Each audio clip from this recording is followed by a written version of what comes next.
Hello friends, so in this video we are going to talk about pointers. So if you want to know about pointers, you can go to this link. Otherwise, let me give you an overview about pointers. So pointers से पहले हम देख लेते हैं, जैसे हम कोई variable declare करते हैं तो बिहाइंड द सीन्स कौन कौन से स्टेप्स होते हैं।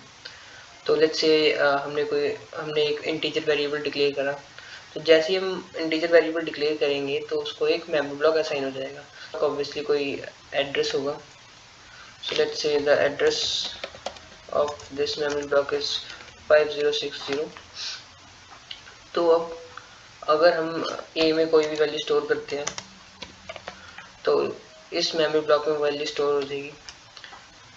अब हम देख सकते हैं कि इस मेमोरी ब्लॉक की दो चीजें हैं, एक तो the value stored in it that is 5 और दूसरा इसका address that is 5060।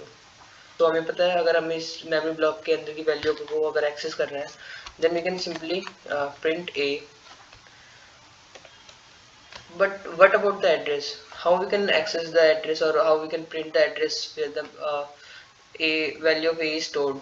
So for that we can use and a। तो एग्जांपल से भी देख लेते हैं। So here you can see we have declared a variable a and we have initialized it with 5, and here we are printing the data stored in a. So we are printing a, and for the address we are printing and a. Let's try to run the code. So you can see data stored in a is 5 as we have initialized it with 5, and the address where it is stored is this.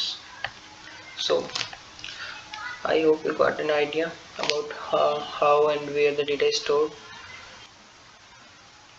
So let's come to pointers. अब pointers क्या होते हैं?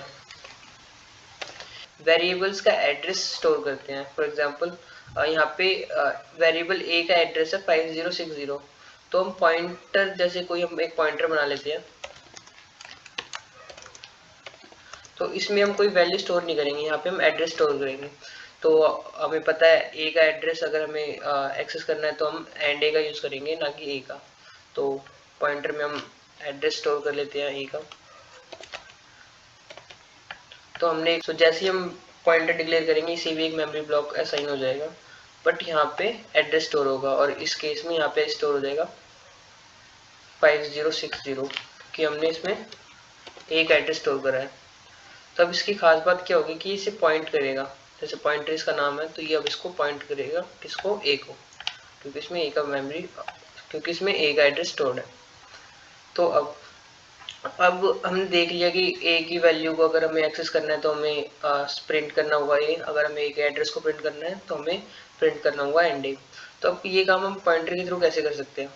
तो pointer के लिए if we want to access the address or we want to print the address of a, then we can simply print pointer pt as we have stored address of a in pt। and क्या हम pointer की तो value भी access कर सकते हैं? So yes, value access करने के लिए हमें सिंपली एब्स्ट्रैक्ट साइन का यूज करना है।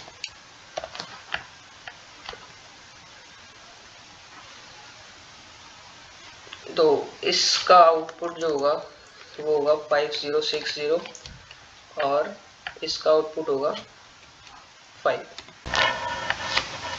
तो इस प्रॉब्लम में हमें करना क्या है, हमें दो वेरिएबल्स गिवन होंगे A and B.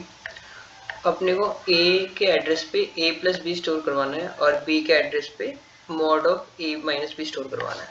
So here we are given two integers a and b, and we are storing the address of a in pointer pa and address of b in pointer pb. Then we are taking a and b as input, and then we are calling function update function, and we are passing pointer p and pb as argument in the update function. So as I told you that we should use abstract sign to access the value stored in the pointer. So this will give the value stored at PA location and this will give the value stored at PB location.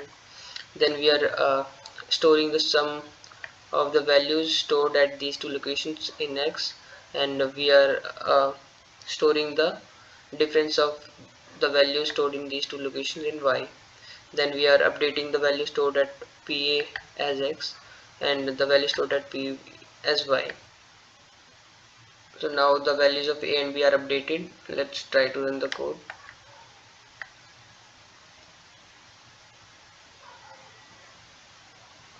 So yes, it is working. Let's try to submit the code. Yes. So thank you for watching.